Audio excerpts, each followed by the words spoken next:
Hi అండి, welcome to Chinni's kitchen. ఈరోజు నేను మీకు చామదుంపలు కోడిగుడ్లు పులుసు ఎలా చేయాలో చూపిస్తాను. చాలా బాగుండిద్దండి ఈ కర్రీ.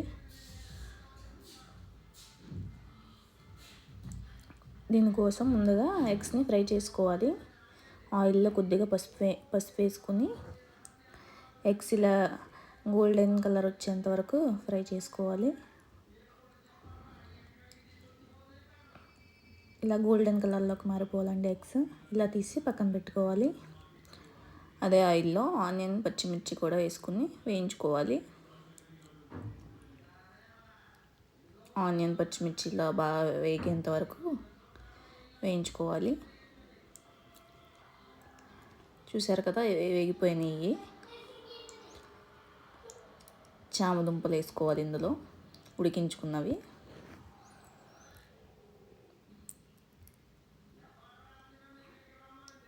తర్వాత కొద్దిగా పసుపు, ఉప్పు కూడా వేసుకోవాలి. ఇలా వేసుకుని కొద్దిగా కలుపుకోవాలి. ఇలా కలిపేసుకుని మనం ఒక మూత పెట్టుకోవాలి. కాసేపు ఒక 5 minutes అలా మూత పెట్టుకుని ఉంచుకోవాలి.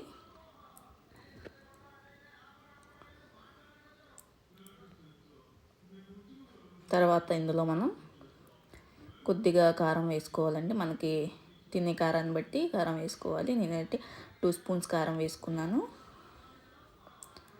కారం వేసుకున్నాక ఇలా కలుపుకోవాలి. ఇలా కారం కూడా వేసుకున్న తర్వాత కొద్దిసేపు అలా మళ్ళీ మూత పెట్టి ఉంచుకోవాలండి. తర్వాత దీనిలో చింతపండు పులుసు వేసుకోవాలి. మనం తినే పులుపు తగ్గట్టు చింతపండు పులుసు తీసుకుని వేసుకోవాలి. ఇలా పులుసు మరుగుతుండగా ఎగ్స్ అన్నీ మనం తీసి పక్కన పెట్టుకున్నాం కదా ఎగ్స్, అవి కూడా వేసుకోవాలి. ఎగ్స్ ఇలా అన్నీ వేసుకున్న తర్వాత ఒకసారి కలిపేసుకోవాలి. ఇలా కలిపేసుకుని మనం పులుసు మరిగేంత వరకు అలా మరిగించుకోవాలి. అలాగే కొద్దిగా కొత్తిమీర, కరివేపాకు వేసుకోవచ్చు. నా దగ్గర కరివేపాకు ఉంటే వేసుకున్నాను నేను. ఇలా కరివేపాకు కూడా వేసుకుని పులుసు మరిగేంత వరకు అలా ఉంచుకోవాలి.